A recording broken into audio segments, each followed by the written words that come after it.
바랍니다. 기도하시겠습니다. 사랑이 많으신 하나님 아버지 감사합니다. 하나님께서 저희들을 사랑하셔서 2024년도 52주 마지막 주일 예배를 드릴 수 있도록 우리들의 마음과 시간과 정성을 허락하신 하나님께 감사와 영광을 드립니다. 오늘도 예배를 드리면서 하나님의 귀한 말씀을 우리가 받았습니다. 이 메시지의 교훈을 깊이 깨닫게 하여 주시고 주님 앞에 한 걸음 더 가까이 나갈 수 있는 복된 시간이 될 수 있도록 인도하여 주시옵소서.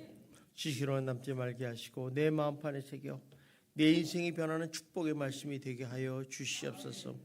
2024년은 다다다난 한 해였습니다. 아버지, 그럼에도 불구하고 우리가 2025년을 바라보며 소망을 가지고 살아갑니다. 하나님, 우리에게 큰 힘을 주시고 2020년에 놀라운 하나님의 역사가 일어날 수 있도록 인도보하여 주시옵소서. 성도님들 가정마다 축복된 가정이 되게 하시고 기업과 사업이 아버지 충만하게 하여 주옵시며 물질의 어려움 없도록 도와주시고 또 건강도 지켜주시고 가정마다 믿음의 가정, 축복받는 가정이 될 수 있도록 역사하여 주시옵소서. 이 모든 말씀 예수님 이름으로 기도드리옵나이다. 아멘. 우리 옆 사람하고 인사합시다. 날마다 좋은 일이 날 것입니다. 한 번 더 인사합시다. 당신은 잘지는 사람입니다. 우리가 2024년을 보내면서 한번 한 해를 돌아보는 시간이 됐으면 좋겠어요. 올 한 해 나의 인생은 어디에 초점을 맞추고 살아가고 있는가에 대해서 생각해 봤으면 좋겠어요. 그 이유는 뭐냐면 2020년들을 더 나은 인생을 살기 위해서는 2023년을 잘 점검하고 또 부족한 점이나 잘못된 부분이 있다면 수정을 해야지 인생이 더 나아지고 인생을 역전할 수 있다는 것입니다. 앤드류 매튜스라는 발은 이런 말씀했어요. 행복한 사람과 불행한 사람의 차이점이 뭔가 이럴 때 여러 가지 이유가 있었겠지만 이분은 이렇게 말합니다. 행복한 사람은 자기가 갖고 있는 것에 초점을 맞추고 살아간다는 거예요. 근데 불행한 사람은 잃어버렸던 것, 실패한 것들에 대해 초점을 맞추고 살아간다는 것입니다. 자, 그래서 인생은 초점을 어떻게 맞추느냐가 굉장히 중요한 것을 우리가 알 수가 있습니다. 러스킬이라는 사람은 하나의 문이 닫히면 하나의 문이 열린다고 그랬습니다. 그 이유는 뭐냐면 인생은 얼마든지 역전할 수 있다는 거예요.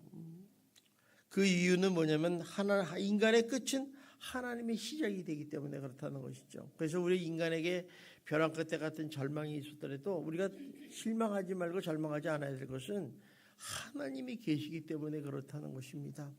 여러분들이 어떤 상황이 있든지 정말 하나님을 붙잡는 그런 인생의 신앙이 되기를 주님의 이름으로 축원합니다.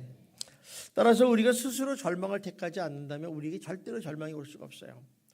어떤 어려운 상황이나 힘든 상황일 때도 우리가 정말 희망을 선택한다면 우리 인생은 언제든지 새로운 전환점을 맞이할 수 있다는 것입니다. 따라서 우리가 인생의 초점을 어느 것에 맞추느냐에 따라서 우리들의 인생이 달라진다는 것이에요. 예를 들면 부정적인 것에 초점을 맞추면 부정적인 인생이 되고 긍정적인 것에 초점을 맞추면 긍정적인 인생이 된다는 것입니다. 또한 나에 대해서 초점을 맞추면 내 인생이 되지만 하나님이 초점을 맞추면 하나님과 함께 동행하는 인생이 될 줄 믿습니다. 그래서 우리가 어떤 인생을 사느냐가 되게 중요합니다. 그래서 그 이유는 뭐냐면 인생은 얼마든지 역전할 수 있기 때문에 그렇습니다. 성경에 보면 역전승의 이야기가 많이 나옵니다. 정말 한 사람마다 다 절망적인 상황에서 희망적인 상황으로 슬픔에서 기쁨으로 변화되는 그런 역전의 인생들을 보게 됩니다. 그 대표적인 예로 요셉이라는 사람이 있습니다. 요셉은 14살, 15살 때 애굽의 노예로 팔려갔지 않습니까? 아버지의 사랑을 받고 형제들과 아름답게 살던 그가 노예로 흘러갔다. 참 기가 막힌 인생이에요. 노예라는 것이 말만 하는 짐승이라고 그러잖아요. 그 세월을 고통과 불만과 원망의 세월을 보냈어요. 또 나머지 2년 동안 아버지 하나님 또 살아가는데 억울한 누명을 쓰고서 감옥에 들어갔을 때는 그의 인생의 최고의 암흑의 터널에 들어갔다 이렇게 얘기를 하고 있습니다. 그런데 이 요셉이 이 인생이 역전된 것은 요셉은 다른 환경이나 뭘 볼 거 하나도 없었지만은 요셉에게는 하나님을 붙잡는 신앙이 있었다는 거예요. 그래서 그 믿음 하나 가지고 하나님을 함께 동행했더니 하나님께서 그 인생을 역전시켜서 애굽의 총리 대신으로 만들어 주셨다는 것입니다. 이런 인생이 여러분의 인생이 되시기를 주님의 이름으로 축원합니다. 에스더도 보면 그래요. 에스더도 보면 하만이라는 사람이 음모를 해서 이 유다 백성과 수산에 있는 유다 백성과 모르드게를 죽이려고 했어요. 그래서 금령을 내렸는데 정말 절망적이에요. 그때 이제 모르드게가 에스더 왕비에게 얘기를 합니다.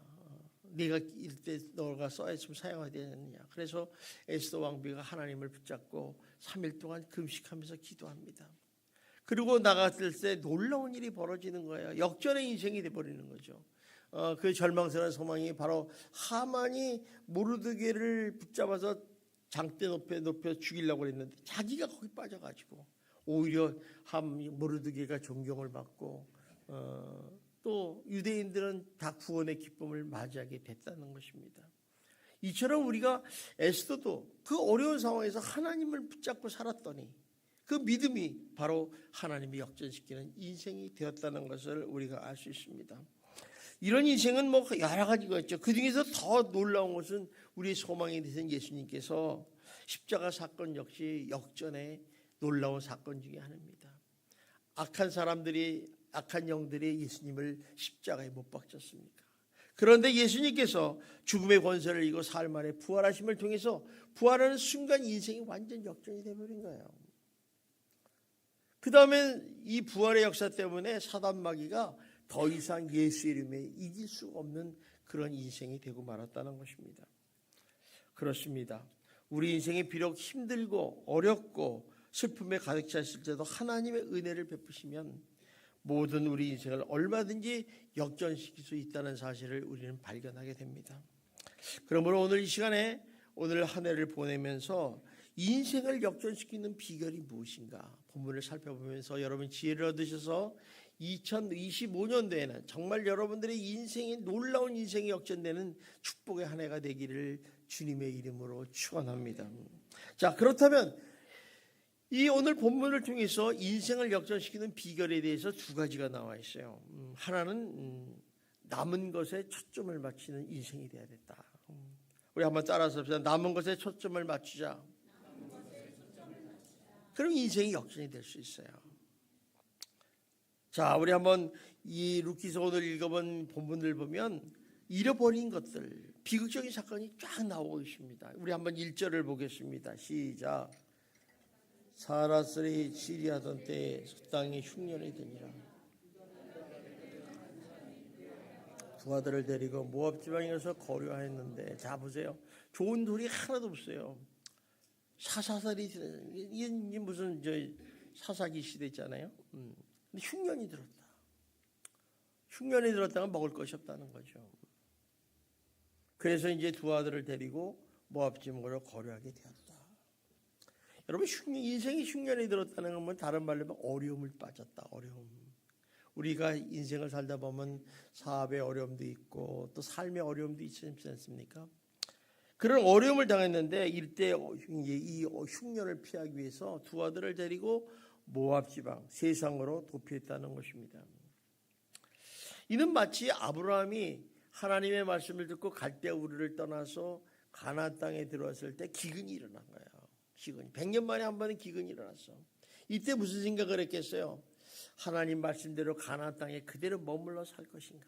아니면 애굽이라는 세상에 내려가서 살 길을 찾을 것인가? 갈등하고 고민했다는 것입니다. 또 창세기 26장에 보면 아브라함의 아들 이삭이 나옵니다. 똑같은 100년 만에 한 번은 기근이 왔어요.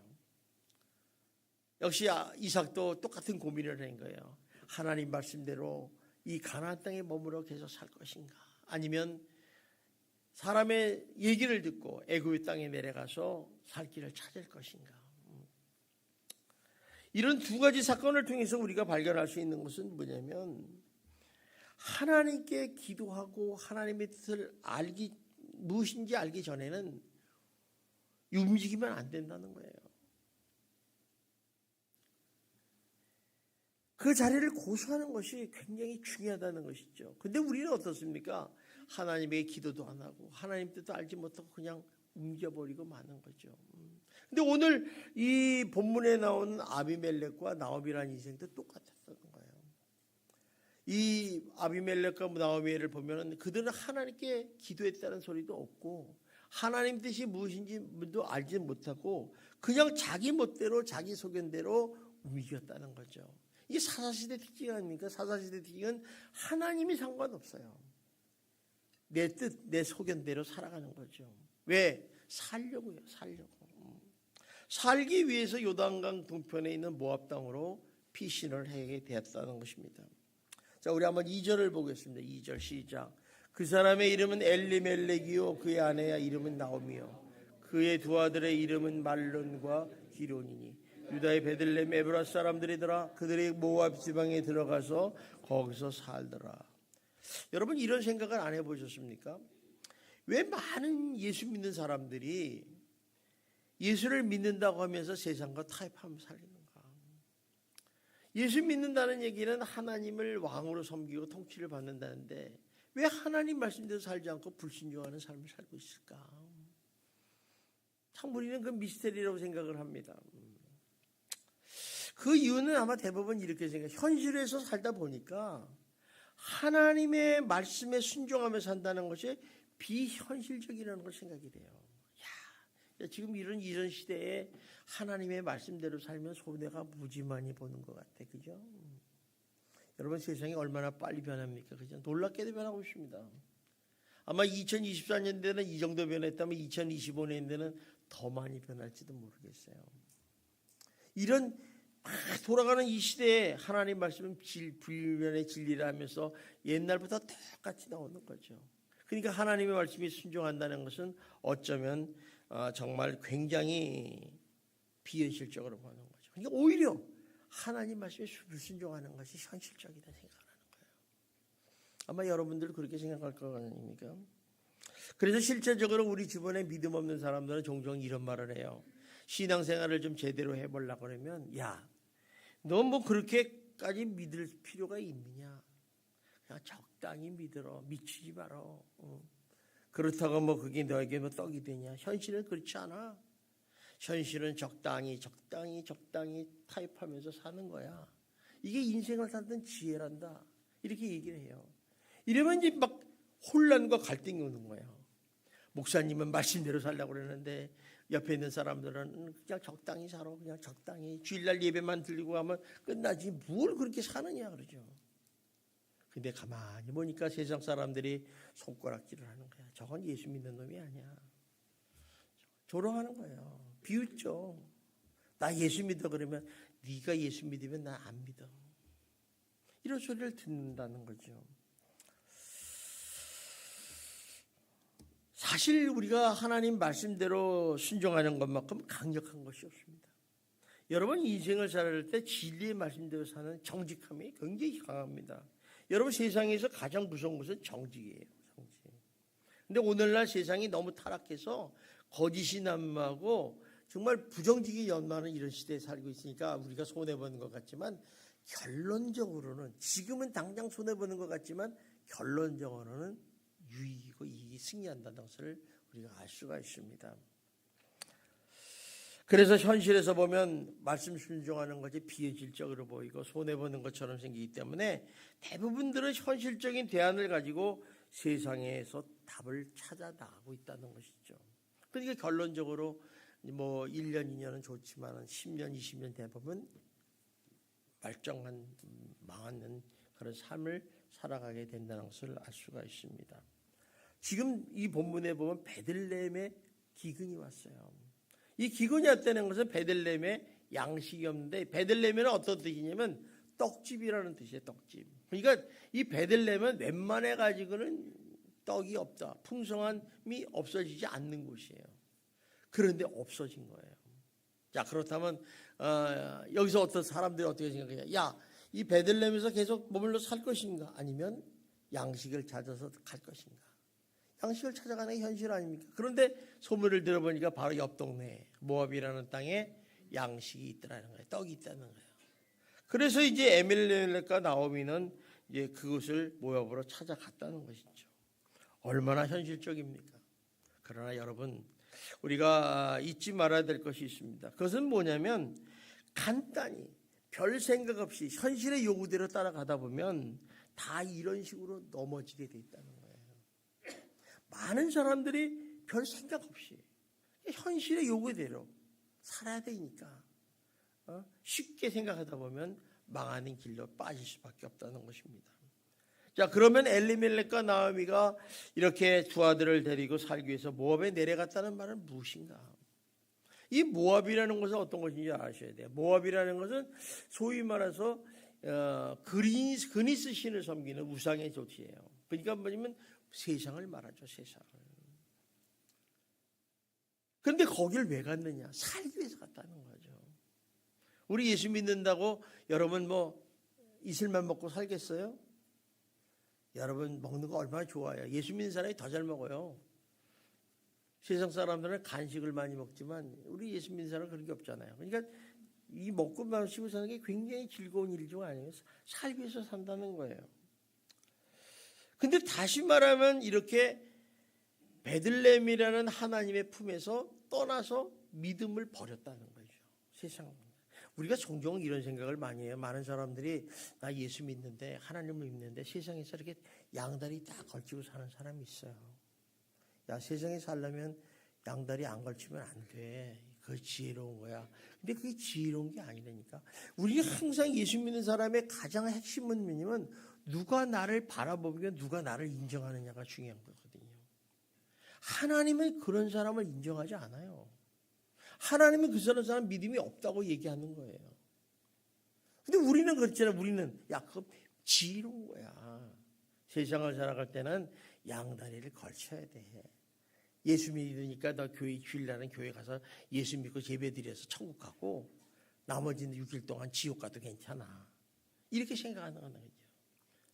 근데 성경에 보면 그런 말이 없어요. 자든지 덥든지 둘 중에 하나라. 미지근하면 나 토해버리겠다. 무슨 얘기예요? 하나님은 그런 신앙 싫다는 거죠. 믿으려면 화끈하게 믿고 안 믿으려면 믿지 말어. 괜히 믿는 척하다가 남들까지 피해주지 말아라는 거죠. 여러분들이 믿음의 생활을 가진 사람들의 가장 어려움의 갈등은 뭐냐면 양심이 살아있는 사람은 굉장히 괴롭습니다. 그렇게 살면요. 내가 예수를 믿는데 한잔 했어. 근데 하나님하고 눈이 딱 마주쳤어. 술 마시면서 이렇게 먹는 사람 봤어요? 그러니까 하늘을 한번 보고서 눈 맞추지 않길 바라요. 구름이 확 낀 날 마시래요. 그러니까 대부분 술 먹는 사람이 밤에 어두운 곳에서 마시잖아요. 이 문제라는 거예요. 우리 그런 걸 아주 별 생각 없이 살아간다는 거예요. 그러니까 다시 말하면 모압에 내려갔다는 얘기는 뭐냐면 하나님의 돌보심을 난 포기하겠다. 이젠 나 홀로 살겠다는 뜻이에요. 내 지혜대로 살겠다는 거죠. 결국 탈신앙적인 모습이라는 것을 우리가 발견하게 됩니다. 원래 엘리멜렉과 나오미의 가정은 그런 가정이 아니었어요. 엘리멜렉이라는 그 이름은 뭐냐면 하나님은 나의 왕이십니다라는 이름이에요. 무슨 얘기냐면 나는 하나님의 말씀대로 살겠습니다. 나는 하나님의 통치를 받고 살겠습니다. 이런 믿음을 가진 사람들이었어요. 그런데 그 인생에 심한 흉년이 오니까 쉽게 하나님을 버리고 모압으로 도망갔다는 거죠. 다시 말하면 영적인 일보다 육적인 일을 붙잡았다는 거예요. 우리가 인생을 살아가면서 이런 어려운 문제가 닥칠 때가 있죠. 이럴 때 어떻게 여러분 문제를 해결할 것인가를 우리는 고민해야 돼요. 인생의 문제에서 용기 있게 직면하고 있는지 아니면 그 문제를 피하고 도망가고 있는지를 한번 생각해 볼 필요가 있을 것입니다. 인생을 살다 보면 인생의 문제는 도피함으로써 해결되는 것은 없습니다. 그때는 나야. 그때는 피하면 된대. 그래서 인생의 문제 도피하는 것은 근본적인 해결이 안 된다는 거예요. 여러분 근본적인 해결을 하려면 정면으로 부닥쳐야 돼요. 정면으로. 문제가 생겼는데 문제 안 풀고 도망가봤자 결국 그 문제는 계속해서 따라오게 돼 있다는 것입니다. 내 삶이 아무리 어렵고 힘들고 흉년이고 고난이 올지라도 눈에 보이기 쉬운 곳으로 피하면 안 된다는 것입니다. 물론 그 순간은 되게 좋아요. 야, 살았다. 한숨 돈다. 이러다 보면 얼마 못 가서 삶의 근원적인 것이 다 날아가 버린다는 거예요. 여러분, 인생은요, 쉬운 길을 가시고 지름길을 가셔야 돼요. 그 길은 바로 하나님의 말씀대로 살아가는 거예요. 하나님이 가르쳐 주신 길은 가장 좋은 길이에요. 여러분, 출애굽기를 보면요, 왜 하나님이 그렇게 길을 인도하셨을까? 하나님이 가장 좋은 길을 인도하신 거예요, 그게. 근데 인간은 뭐예요? 그걸 모르고 원망과 불평하는 거죠. 여러분, 목자가 양을 기르고 있는데 양을 살찌우고 잘 키우고 싶지 않겠어요? 그러니까 험한 골짜기 되고 광야를 가지만 결국에 이 선한 목자의 목적은 어디겠습니까? 바로 좋은 물가와 쉴만한 초장으로 인도하신다는 것입니다. 이런 하나님의 마음과 뜻을 안다면 우리는 어떤 길을 택해야 될 것을 반드시 나오게 되었다는 것을 알 수가 있다는 것입니다. 따라서 하나님을 떠나면 우리에게 해답이 안 된다는 거예요. 결국 우리들에게 행복을 보장하지 못하고 더 깊은 수렁으로 빠질 수밖에 없다는 것을 알 수 있습니다. 자, 그러면 엘리멜렉과 나오미가 모압으로 피신했더니 어떤 일이 발생했느냐? 비극적인 사건이 일어나기 시작했다는 거죠. 우리 한번 3절부터 5절까지 한번 보겠습니다. 시작. 나오미의 남편 엘리멜렉이 죽고 나오미와 그의 두 아들이 남았으며 그들이 모압 여자 중에서 그의 아내를 맞이하였는데 하나의 이름은 오르바요 하나의 이름은 루시더라. 그들이 거기서 거주한 지 10년쯤에 말론과 기록 두 사람이 다 죽고 그 여인과 두 아들과 남편들이 남았더라. 자, 엘리멜렉이 죽었다. 말론과 기론 두 사람이 죽었다. 살려고 갔는데 죽었어. 살려고 하는데 죽었다는 거예요. 얼마나 비극입니까? 당시 이스라엘 가정에서는 그 중대운 중에서 남편이 죽으면 집에 남자가 없으면 그 여인은 구제 대상이었어요. 그만큼 불쌍한 여인이었다는 거죠. 직업도 가질 수 없죠. 남에게 보호도 못 받죠. 막 불쌍한 거예요. 근데 다 죽었어요. 살려고 갔는데 죽었다는 거죠. 그러니까 우리가 여기서 발견하는 것은 뭐냐면 세상은 처음에는 다 좋아지는 것 같아요. 그냥 먹을 것도 풍부하고 있는데 10년이 지나니까 세 남자가 다 죽어버린 거예요. 이 나오미의 심정은 어떻겠어요? 기가 막히잖아요. 그래도 가족 두 아들과 또 남편과 또 며느리도 얻어가지고 풍성하게 잘 행복하게 살려고 그랬는데 죽었더라는 거예요. 우리 그런 얘기가 있잖아요. 두 부부가 살다가 아내가 죽든 남편이 죽으면 한쪽 어깨가 날아가는 것 같다. 없어진 것 같다 이러잖아요. 얼마나 마음이 아프면 그러겠어요. 아들이 죽으면 어머니의 가슴에 묻는다 이런 얘기를 하잖아요. 그만큼 애통하고 어려운 거죠. 여기서 우리가 발견하는 것은 하나님을 떠날 때 우리 인생은 비참해진다는 것이에요. 당장은 안 그런 것 같지만 자유로운 것 같지만 비참해집니다. 아무리 어려도 여러분은 하나님을 떠나서는 안 됩니다. 하나님께 좀 더 가까이 가려고 그러고 또 하나님 아무리 어려워도 하나님 말씀이 교회를 떠나서는 안 된다는 것입니다. 하나님이 내게 주신 교회가 있다는 것을 꼭 기억하십시오. 우리가 태양과 멀리 떨어지면 떨어질수록 추워지는 것처럼 우리 인생도 마찬가지입니다. 하나님과 멀리 떨어져 있을 때 우리 인생은 춥습니다. 그리고 추위와 기근과 고통이 찾아오게 된다는 것입니다.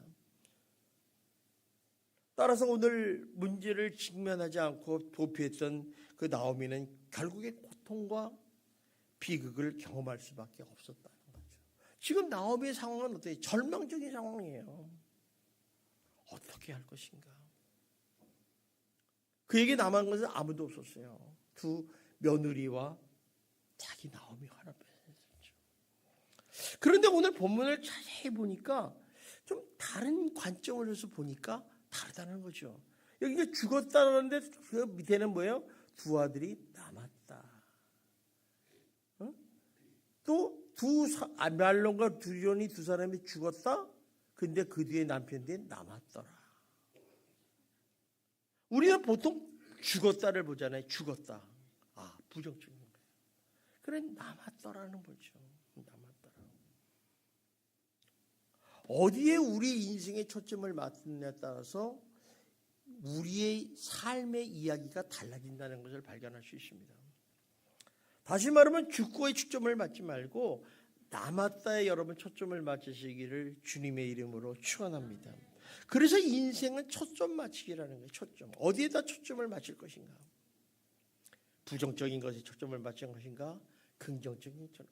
나에게 초점을 맞출까? 하나님께 초점을 맞출까? 어마어마하게 중요하다는 것을 우리가 발견하게 됩니다.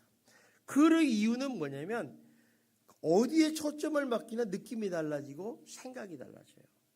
그러다 보니까 어때요? 말이 달라지고 우리의 행동이 달라지고 우리의 인생이 달라지고 운명이 달라진다는 것입니다. 그래서 인생의 변화의 출발점은 어디에 초점을 맞추고 살아가느냐에 달렸다는 거죠. 여러분 2024년에는 어디에 초점을 맞추고 살아갔습니까? 나에게 초점을 맞추고 살았습니까? 의식주의에 초점을 맞추고 살았습니까? 아니면 정말 부정적인 것에 초점을 맞추고 살아셨습니까? 이제 우리는 2025년대에는 다시 우리 인생의 역전의 인생이 되기를 주님의 이름으로 축원합니다. 오늘 엘리멜렉과 두 아들이 죽고 난 후에 나오미에게 남은 것이 무엇인가? 물론 오르바와 루시라는 며느리가 남았어요. 그러나 나오미에게 나온 것은 뭐예요? 결국에 나오미의 신앙이 남았다는 거예요. 하나님을 찾는 신앙이 남았다는 거예요. 얼마나 중요한지 몰라요. 여러분이 다 인생을 우리 살다 보면요, 다 사라집니다. 여러분의 가족, 여러분의 사랑하는 자녀들, 여러분의 남편, 아내, 물질, 권력, 명예 다 사라집니다. 그러나 여러분에게 남은 하나를 가지고 우리 주님 앞에 가는데 그것이 바로 뭐예요? 우리들의 믿음인 줄 믿습니다. 이 신앙을 가지고 가셔야 돼요. 이것만큼은 타협하면 안 돼요. 근데 이것까지 놓치면 여러분은 완전히 망하는 거겠죠. 근데 오늘 나오미에게는 신앙이 남았다는 것이죠. 그래서 하나님은요, 언제나 우리가 잃어버린 것보다 아직도 남아있는 것을 통해서 역사하신다는 거예요. 나오미의 신앙을 보고, 믿음을 보고 그를 다시 돌아키기 시작했다는 거죠. 우리에게 없는 것이 아니라 아직도 남아있는 것. 하나님께 사람을 만날 때 물어보신 두 가지 질문이 있어요. 하나는 뭐냐면 네가 무엇을 원하느냐 물어봐요. 한번 우리 생각해 봐요. 여러분이 지금 무엇을 원하십니까? 주님께서 물어보십니다. 너희들 무엇을 원하느냐? 성경에 보면 예수님이 물어봐요. 많은 사람들에게 뭘 원하냐? 눈뜨기를 원합니다. 일어서기를 원합니다. 병이 낫기를 원합니다. 물어보잖아요. 또 하나의 질문은 뭐냐면 네가 가진 것이 무엇이냐 물어봐죠. 네가 가진 게 뭐냐? 왜? 하나님은 남은 것을 통해서 일하시기 때문에 그렇습니다. 그러니까 여러분들도 마찬가지로 인생의 역전승을 거두기 위해서는 지금 내게 남아있는 것이 무엇인가를 한번 점검해 볼 필요가 있습니다. 내게 남아있는 게 뭘까? 아마 여러분들이 남아있는 것 중에 재능도 있을 수 있고 건강도 있을 수 있고 가족도 있을 수 있어요. 그죠? 다 없어져도. 그러니까 어떤 사람이 그러잖아요. 나는 사업이 쫙망인데 내 옆에 든든한 아내가 남아있더라는 거죠. 그래서 아내와 손잡고 다시 일해서 다시 사업을 일으키는 사람들의 얘기를 들은 적이 있어요. 얼마나 중요한지 모릅니다. 아직도 내게 남아있는 무엇인가를 할 수 있다. 남아있는 걸 가지고. 하나님은 그걸 가지고 역사하기 시작한다는 거죠. 여러분 사르밧 과부 얘기하시죠? 엘리야 선지자가 그 기근에 그 사르밧 과부를 만나러 갔어요. 거기서 이제 음식을 먹으려고 공양 받으려고 갔는데 거기도 너무 기근이 들어서 이제 먹을 것이 없어서 마지막 아들과 떡을 만들어 먹고 죽으려고 이제 나무를 줍고 있는데 엘리야가 딱 가서 미친 소리를 하는 거예요. 야, 떡 좀 가져와. 그러더니 아니 떡 만들어서 먹고 죽으려고 그러는데 떡 하나 가져오려니까 얼마나 힘들겠어요. 그러니까 주저주저하니까 엘리야 선지자가 물어보잖아요. 네가 가지고 있는 남은 것이 무엇이냐 물어보잖아요. 그러니까 이 여인이 한 움큼의 밀가루와 조금 기름밖에 없습니다. 그래, 그걸 만들어서 떡을 나한테 하나 가져오고 나머지 네 아들 먹고 자라. 이 여인이 거기서 믿음이 있죠. 조그만 믿음을 가지고 그 말씀을 했더니 그 믿음을 통해서 하나님이 역사하기 시작하더라는 거죠. 그 기근이 끝날 때까지 풍성하게 살았던 그 인생의 얘기를 하나님께서 말씀을 하시는 것을 우리가 발견하게 됩니다. 그렇습니다. 우리 손에 있는 하나님께 드리면 하나님은 우리의 드린 것보다 더 큰 것을 위대하게 역전시킬 줄 믿습니다.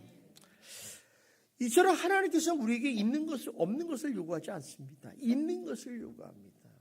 출애굽기에 보면 모세에게 나 출애굽 못 간다고 그러니까 네가 가지고 있는 게 뭐냐고 물어보잖아요. 그러니까 지팡이 있습니다. 지팡이의 능력을 줘서 변화시켜서 하나님은 그걸 통해서 일하게 하시잖아요. 자, 한번 여러분 생각해서 여러분에게 가지고 있는 남은 것들이 무엇입니까? 2025년에 무엇을 가지고 살겠느냐는 것을 우리가 좀 생각을 해봐야 된다는 것입니다. 지금 나오미에게는 남편과 두 아들을 다 잃었어요. 남아있는 것은 오르바와 루시지만은 그들은 나오미에게 희망이 될 수가 없었어요. 그러면 나오미에게 남아있는 것은 그게 신앙 아닙니까? 믿음 아닙니까? 그런데 그 믿음을 가지고 잃어버린 것보다 남아있는 것에 초점을 맞출 수 있는 능력을 가지고 있었다는 거예요. 또 이 나오미에게는 절망의 순간에도 희망을 선택할 수 있는 선택의 능력이 있었다는 거죠. 또 이 나오미에게는 환경을 초월해서 역사하시는 하나님을 의지할 수 있는 믿음의 능력을 가지고 있었다. 얼마나 중요한지 모르죠.